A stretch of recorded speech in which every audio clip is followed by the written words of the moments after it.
Buenos días y bienvenidos al Mundo Forever. Y hoy tenemos el gusto de hablar con un buen amigo de nuestra casa, Juan Román, que es actualmente el director gerente de Andalucía Aerospace Cluster Empresarial. Y estamos encantados de tenerte aquí con nosotros hoy, con Román. Pues lo mismo digo, encantado Bill, José Luis, enormemente agradecido de que me deis la oportunidad de conversar un rato con vosotros. Pues nada, pues es un placer. Y para empezar hoy, en general lo que nos gusta, además de hablar de un sector concreto, nos gusta conocer también la persona que hay detrás del cargo. Entonces, para empezar, antes de entrar en temas de la industria del aeroespacio, nos gustaría también conocerte un poco como persona o como profesional. Cuéntanos qué es lo que más te motiva en tu trabajo dentro del clúster. Bueno, muchas cosas, ¿no? Pero quizá la primera palabra que se me viene a la cabeza es el dinamismo, ¿no? Es decir, los que odiamos quizás la monotonía en nuestro ámbito de trabajo, pues he podido caer en esta mi última etapa profesional en un proyecto súper dinámico en el que tienes la inmensa posibilidad de tomar iniciativas, de lanzar proyectos que consideras que son útiles con total libertad. Bueno, creo que en ese sentido soy un privilegiado, ¿no? Y quizá la parte más gratificante, esa sensación que tiene uno dentro del clúster de servicio, ¿no? De capacidad de poder ayudar, en mi caso en concreto, al tejido industrial aeroespacial andaluz, ¿no? A través de las actividades y acciones que ponemos en marcha. Para mí, sin duda, es lo que más me incentiva y motiva cada día para trabajar. Y me imagino que como todos, tu día a día está lleno de retos y interrupciones y problemas que tenemos que resolver, pero ¿qué es lo que te impulsa a seguir apostando por el desarrollo del sector aeroespacial en Andalucía? Bueno, pues el impulso es esa visión que tenemos de futuro permanente, ¿no? Que no es una entelequia, no es hablar por hablar. Realmente tenemos por delante unos retos enormes, ambiciosos, que sin duda va a necesitar remangarse, pero muy realistas, y que creo que estamos en unos momentos de transformación del sector, y si lo podemos vivir en primera persona, como en mi caso me está ocurriendo desde el clúster, ¿no? Pues creo que vuelvo a decir que es un auténtico privilegio. Mm. Yo volvería unos pasos atrás, porque a mí me gustaría que nos explicaras cómo o cuáles son los hitos que debe de seguir una persona para que luego al final pues te digan, oye, nos encantaría que lideres este clúster. Que, ¿Podrías contarnos cómo se llega a ese proceso o cómo ha sido en tu caso ese proceso? Bueno, en mi caso yo entré y estoy en él con mucha humildad, ¿no? Porque en cierto sentido alguna vez me he sentido un paracaidista, ¿no? Que he metido, porque realmente no toda mi vida profesional ha estado ligado al mundo del aeroespacio. Sí me considero una persona muy de industria, me apasiona la industria. Y vuelvo a decir que me siento un afortunado de haber trabajado en el sector telecomunicaciones, sector químico, en el sector minero, con etapas largas en cada uno de ellos. Y desde hace 7 u 8 años pues estoy en el sector aeroespacial. De todo se aprende mucho, ¿no? En mi caso yo creo que he aprendido, por supuesto, aspectos de management, de gestión, pero mucho de versatilidad, de flexibilidad, de entender el lenguaje industrial y de estar muy cerca de las necesidades de las empresas, que es el motor de la economía, ¿no? Y eso, junto a una curiosidad que creo que es necesaria y es absolutamente clave por aprender y por imbuirte de ese sector donde cada momento estás trabajando, pues me hace, por un lado, efectivamente no aburrirme estar en esa permanente deseo de aprender cada vez más. Y sí de aportar. Para mí la cercanía es un factor fundamental desde el ámbito del clúster, para conocer las empresas, hablar a diario con directivos que te cuenten sus estrategias, sus dificultades. Para mí eso es fundamental y es algo que procuro no perder, a pesar de la dimensión que algunas veces toma, pues como en nuestro caso, un clúster que empezó con 20 empresas y ahora ya somos más de 100 empresas, y eso dificulta esa virtud, digo, de la cercanía, ¿no? Pero creo que es importante. Sí, sin duda. Además son en muchos casos grandes empresas, filiales a veces de multinacionales, y cada vez más son empresas relacionadas con el sector de la defensa. No sé si lo tengo bien la cifra, pero se dice que en Andalucía hay aproximadamente el 20% de la actividad nacional del sector de la defensa, que últimamente es un sector muy relevante por lo que está ocurriendo en el mundo. Y me gustaría saber qué factores crees que han permitido que Andalucía tenga esta capacidad, y cuéntanos también un poco qué asignaturas pendientes ves para mantener o aumentar la importancia del sector de la defensa en Andalucía. Sí, hombre, diría que quizás sean varios factores combinados, pero no podemos dejar de olvidar, y creo que hay que reconocer la gran fortuna que ha tenido Andalucía en su conjunto de poder albergar esos grandes programas de defensa de nuestra principal empresa tractora, que es Airbus, ¿no? Airbus se hizo una apuesta de hace años por Andalucía, sobre todo las provincias de Sevilla y Cádiz. La decisión hace ya años de que Sevilla albergara la línea de ensamblaje final de un programa tan relevante como el A400M. Anteriormente también la FAL, que es línea de ensamblaje final del C295, eso ha sido clave, eso ha sido es y confiamos que siga siendo, a pesar de que ahora mismo hay algunas incertidumbres, lo que ha propiciado un desarrollo de una cadena de suministro amplia, más de 140 empresas en el sur, en Andalucía. Pero ya no es el número, no es la cantidad, es la calidad, es decir, un nivel de cualificación, porque eso sí, la empresa tractora exige unos niveles de cualificación, de pasar certificaciones. No trabaja cualquiera en el sector aeroespacial, y eso se le puede preguntar a cualquiera de nuestras empresas, ya sea midcaps o sea pequeña empresa o microempresa, ¿no? Entonces eso es lo fundamental. A partir de ahí creo que se han hecho ciertas cosas bien, ¿no? Las empresas, por supuesto, por su parte, en madurar, en integrarse algunas, pero también se han desarrollado a nivel público infraestructuras muy importantes, se han desarrollado proyectos colaborativos. Eso hace que efectivamente podamos hoy aportar a cualquier gran proyecto aeroespacial una cadena de suministro muy, muy potente, y que ahora está en ese proceso, como decía, tan apasionante de la transformación, ¿no? De la transformación que pasa por dos palabras, diría, ¿no? Una es la necesaria digitalización, y la segunda sería también la necesaria descarbonización, que es un reto pues 100% obligado y compromiso del sector. Eso es súper interesante, porque fíjate, es casi como muy transversal, ¿no? Todo el mundo habla de descarbonización, digitalización, y el ver que también incluso dentro del sector aeroespacial de defensa tiene importancia es realmente interesante.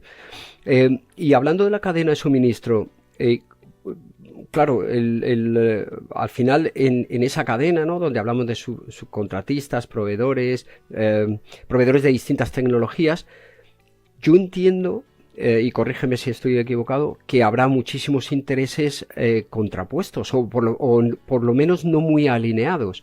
Además, oía muy recientemente que en muchos casos la industria española trabaja de manera no alineada, sino que cada uno trabajan de su manera, y luego no hay como una fuerza que sea capaces de unirlas y hacer quizás unas propuestas más grandes, ¿no? Como país o como región en el caso de Andalucía. Mi pregunta sería ahí, ¿cómo te encargas de gestionar todos esos intereses que en muchos casos pudieran ser no contrapuestos? O a lo mejor sí que están alineados y pues quizás la visión desde fuera no lo parece.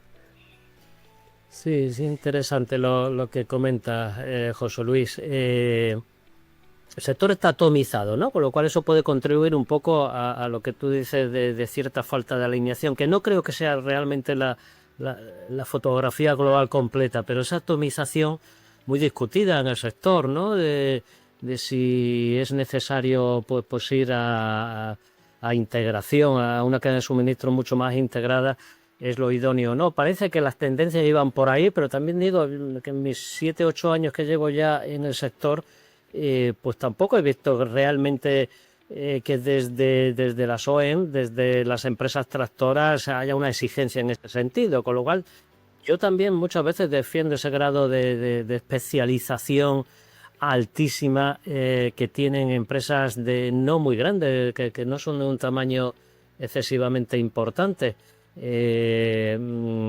Haz algo y sé el mejor en algo, y a lo mejor si te diferencias por ahí el tamaño ya no es tan relevante, ¿no? Dicho eso, sí creo que efectivamente esos grandes proyectos nación que hablas van a requerir intensificar mucho el ámbito colaborativo.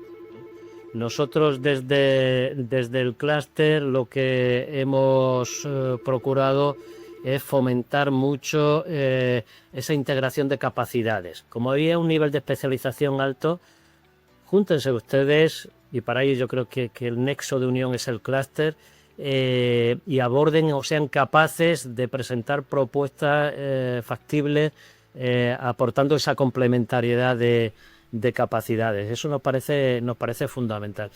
Ahí creo que hay recorrido todavía, hay mucho recorrido por hacer. Yo creo que a las pymes hay que ayudarle a participar en esos consorcios. Le tenemos que facilitar tecnologías que a lo mejor no están al alcance de todos. En Andalucía, en ese sentido, estamos empezando a hacer cosas bien, como por ejemplo recientemente se ha inaugurado un centro de fabricación avanzada en la provincia de Cádiz, que va a permitir su uso, la gestión por uso a las pequeñas empresas, o tenemos centros tecnológicos como es Escatec. Todo esto yo creo que es muy importante para subir al carro de la tecnología emergentes a esas empresas pyme, y que puedan contribuir, digamos, a ese alineamiento, los grandes proyectos tractores que tenemos que estar ahí, ¿no? No sé si te he respondido un poquito a tu pregunta, que quizá me he derivado a lo mejor. No, pero sí que la has respondido. La verdad es que al final creo que todos tenemos la sensación de que la industria española tecnológicamente es muy potente, es decir, tenemos startups o empresas pequeñas tecnológicamente muy avanzadas, y muchos nos preguntamos si quizás esa unión de fuerzas sería multiplicadora, o quizás, como tú dices, pues a lo mejor no es el 1 más 1 3, sino igual es 1,5, ¿no? Entonces, sí.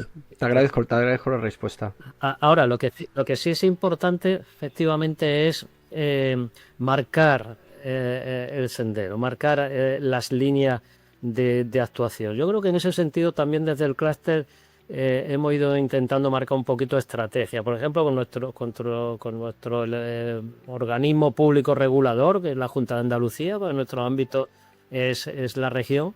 Pues le hemos enseñado, por ejemplo, espacios emergentes que tenemos, pues todo lo que es la movilidad aérea urbana, todo lo que es el desarrollo de los UAVs, el mundo de los drones, el espacio, y hemos conseguido encontrar proyectos que desde lo público puedan financiar el desarrollo de, por ejemplo, un satélite andaluz 100% hecho con 14-15 empresas que están en el clúster identificadas, que tienen esas capacidades.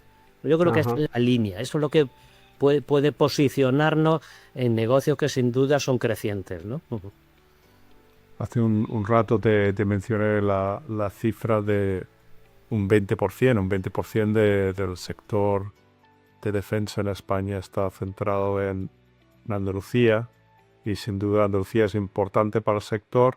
El sector yo creo que también es importante económicamente para dar empleo para Andalucía. Sin embargo, a veces parece que la sociedad parece que no invertir en defensa que no está muy bien vista, ¿no? En las sociedades europeas parece que también en España quizás esa percepción es todavía más negativa, más acentuada. ¿Qué mensaje mandarías a los distintos interlocutores, a ciudadanos, políticos, a los medios de comunicación, sobre la necesidad de mayor inversión? Y si lo consideras que es necesaria esta mayor inversión.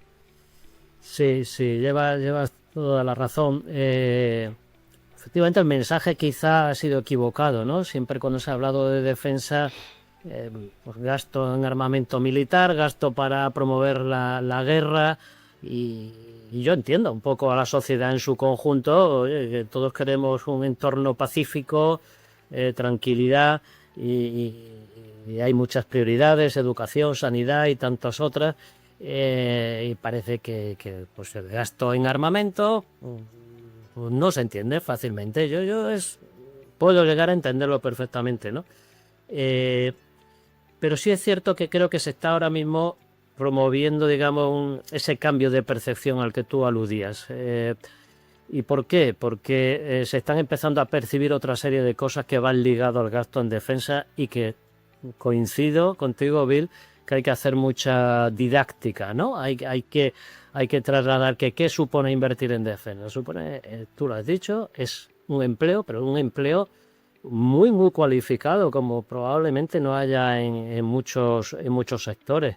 Estamos hablando de generar en nuestro país, si hablamos del concepto de nacional, una industria muy avanzada, una industria tecnológica. Siempre ha sido un poquito nuestro talón de Aquiles, esos grandes planes de aumentar nuestra contribución al PIB en el Estado, ¿no? Y además el gasto en defensa tiene muchísimas aplicaciones en el ámbito civil, que creo que ahí también hay que poner el énfasis y explicarlo.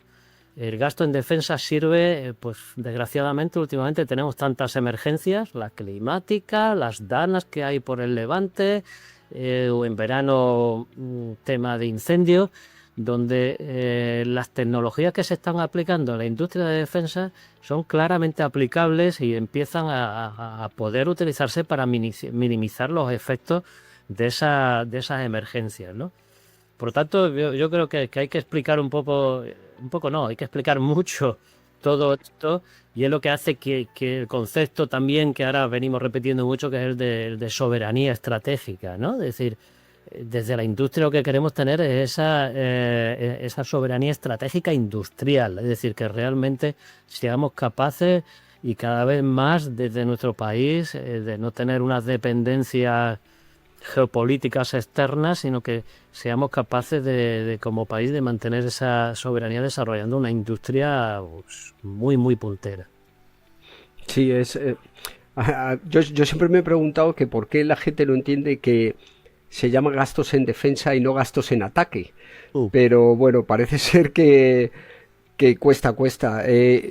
Uno de los aspectos que quizás sean más pues en todos los ámbitos de la vida, ¿no? Que es el euro, es decir, la financiación, los dineros. Yo entiendo que hay fondos europeos, o habrá financiación por parte de la OTAN, ¿no? Habrá muchas posibilidades de inversión, pero yo a ti te preguntaría, ¿cuál crees que son esos obstáculos en cuanto a financiación que pueda tener ahora mismo el sector de la defensa, principalmente aeroespacial y más principalmente en Andalucía, ¿creéis que hay una infrafinanciación o, en fin, si no es así, cómo se podría mejorar? ¿Cuál Vale. es tu opinión acerca de esto? Ujú. Eh, a ver, quizá no sea muy original en mi respuesta, ¿no? Pero es que es lo que voy viendo. El principal obstáculo que a mí me siguen trasladando las empresas es esa rigidez administrativa, esa burocratización en los procesos. Entonces, sí vemos convocatorias públicas con un nivel de financiación atractivo, pero, pero también es cierto que muchas veces genera frustración no poder participar de esas convocatorias para desarrollar proyectos interesantes. Muchas, lamento decir que tenemos la percepción de que están limitadas solo a grandes corporaciones, ¿vale? Yo llevo un poco desde el clúster el banderín de defensa de las pymes. Eh, entonces, por ejemplo, es muy típico el que haya una cofinanciación que exige que sea muy elevada para empresas que no tienen ese músculo financiero. Ese es un hándicap importante, ¿no? Y luego yo también percibo muchas veces y estoy focalizándome en las empresas más pequeñas, que creo que son las que tienen el deseo de poder llegar y participar en esas convocatorias, en esos grandes proyectos. Muchas veces creo que hay falta de apoyo técnico a ellas, ¿no? Un apoyo técnico para que puedan presentar propuestas competitivas, ¿eh? Ahí a lo mejor estaría en falta o demandaría, ¿cree usted desde lo público algunas oficinas técnicas de asesoramiento a esas empresas para ver qué canales tienen que utilizar para entrar a determinadas convocatorias de un Ministerio de Defensa o de un Ministerio de la Industria o de Innovación? Ayúdeme a técnicamente preparar propuestas que puedan ser competitivas, al margen puramente de la financiación, que creo que hay otros elementos también que hacen difícil la entrada de la pequeña y mediana empresa a un sector como el nuestro, pues, aeroespacial, ¿no? Que muchas veces parece costo reservado pues, para las grandes, solo para las grandes empresas colectoras.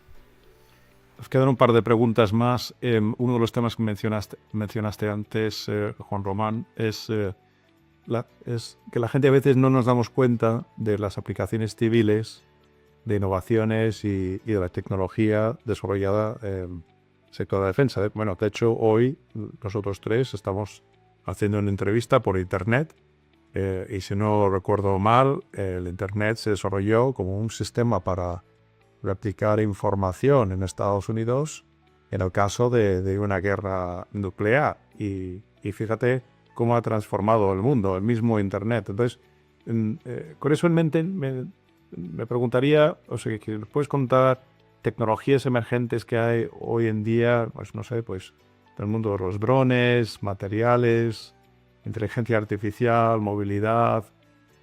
¿Cuáles son las tecnologías emergentes que sí que salen del sector de defensa y el clúster aeroespacial en Andalucía, pero cuáles son los que más te interesan para el sector de defensa en España ahora mismo? Sí, hay muchas, ¿no? Como hemos dicho, un sector que la innovación y el desarrollo tecnológico es irrenunciable y que está en un momento de transformación importante. Se está trabajando muchísimo en la sensórica avanzada, ¿no? Todo lo que es el mundo de la aviónica. El pronóstico es de unas posibilidades enormes también con el desarrollo de la fabricación aditiva, que también tiene todavía algunos retos importantes técnicos que superar, pero cada vez hay más mecanizado, por ejemplo, vinculado a la fabricación aditiva. Pero bueno, si me tuviera que quedar con algunos, son los más universales y probablemente transversales, pero que también nos aplica a nosotros, ¿no? Que son el tema de la movilidad, es decir, vas a una velocidad de vértigo, todo el desarrollo de los sistemas no tripulados, ¿no? En la movilidad aérea. Esto vamos a ver muchísimas y grandes novedades en los próximos años. La inteligencia artificial, te diría que solo en este año he visto una transformación enorme de visualizar cómo puede ser aplicado al sector aeroespacial. Es decir, también es la velocidad a la que se van produciendo los cambios y la incorporación de la IA en ese proceso de toma de decisiones cada vez se va integrando más en los procesos productivos. Y lo último, y es motivo de seria preocupación, son todos los asuntos relativos a ciberseguridad, donde a pesar de que se llevan ya aquí algunos años ya haciendo inversiones muy importantes, todo lo que además va también muy vinculado a este entorno tan complejo ahora mismo geopolítico y de conflictos, ¿no? Pero sigue habiendo una cierta percepción de fragilidad en lo que es protección respecto a comunicaciones seguras, a posibles ataques. Lo hemos vivido en propia carne aquí en Andalucía con varias empresas que han tenido algunos episodios de ataque de ciberseguridad y yo creo que las empresas van a tener todavía que incrementar esos presupuestos destinados a garantizar una mayor seguridad, ¿no?, en sus empresas. Sin duda, pues yo creo que son todas tecnologías relevantes para la sociedad en general. Ya para terminar, me gustaría saber, en términos de llamada a la acción, para la colaboración, cuéntanos, para las instituciones públicas, universidades, las empresas, jóvenes profesionales que pueden tener interés en contribuir al sector de la defensa en Andalucía, ¿qué les pedirías, aprovechando este foro? ¿Qué les pedirías ahora para que actúen? No sé si hay alianzas, talentos, áreas de talento, iniciativas que te gustaría activar o reforzar. Bueno, pues puestos a pedir la carta de los Reyes Magos, ya que nos vamos aproximando a la fecha, a las administraciones, por supuesto hemos hablado de financiación para las pymes, sobre todo esa facilidad, que den mayores facilidades de ese acceso a la financiación. Hemos hablado de la reducción de la burocracia administrativa, me parece también fundamental, pero yo creo que sobre todo miras a futuro, miras a largo plazo. Sabemos que muchas veces desde las administraciones públicas están muy mediatizadas por periodos electorales y demás, y eso hace que nos falte una visión más de políticas a largo plazo. Cuando estamos hablando aquí de futuros taxis aéreos, de satélites que puedan tener unas aplicaciones impensables hasta hace poco, eso no se construye en 2 o 3 años. Hay que tener una mentalidad, yo creo, generosa de invertir ahora, pues a lo mejor para ver los réditos en una década. Si pensamos, por ejemplo, en el FCAS, que es el futuro sistema aéreo, sistema de sistemas, ¿no?, que nos hemos dado para Europa, es un programa a 30 o 40 años, ¿no? Entonces hay que tener esa visión a largo plazo. Eso respecto un poco a la parte de las administraciones. Desde las empresas, yo creo que lo importante en el entorno en el que nos movemos ahora es seguir promoviendo ese ámbito colaborativo, ¿no? Es decir, también lo hemos tocado anteriormente, pero me parece fundamental. No se puede hacer esta guerra en solitario, seas pequeño, mediano, incluso grande, diría. Es decir, tiene que haber una integración de capacidades. Y desde otros ámbitos, me hablaba, por ejemplo, del educativo, universidades y demás, tenemos que efectivamente seguir acercando la universidad al mundo de la industria, de las empresas. Por ejemplo, todo lo que es el desarrollo de la I+D, creo que viene como anillo al dedo. Es decir, ahí es, digamos, por donde se podría empezar a canalizar esos consorcios de participación privada de la industria con el ámbito universitario. Y luego promover el talento. No hemos hablado hasta ahora, pero terminar efectivamente sin decir que es otro de los retos en mayúsculas. Tenemos que preparar a los futuros profesionales en contenidos que probablemente hoy en día no están en los programas formativos. Tenemos que preparar a los docentes y tenemos que tener la industria, las empresas, la capacidad para recibir, que no me cabe duda que finalmente vamos a tener jóvenes hipercualificados, preparados, con idiomas, por supuesto, y con esos conocimientos en esas nuevas tecnologías emergentes, y tenemos que tener el desarrollo industrial suficiente para que ese know-how no lo perdamos, no se tengan que emigrar a países más desarrollados que nosotros, y podamos tenerlos aquí para generar parte de empleo, riqueza, ¿no?, al país. Me parece muy importante esta parte del talento. Sin duda tenemos mucho que hacer y sabemos que tú también tienes mucho que hacer. Nos comprometimos contigo que ibas a estar media hora charlando. Juan Román, el director gerente de Andalucía Aerospace Cluster Empresarial. Nos ha encantado charlar contigo hoy y esperamos verte de nuevo pronto, pero en persona. Seguro, cuando queráis, y ha sido un auténtico placer y a vuestro nuestro. Gracias. Muchas gracias. Muchas gracias, Juan Ramón.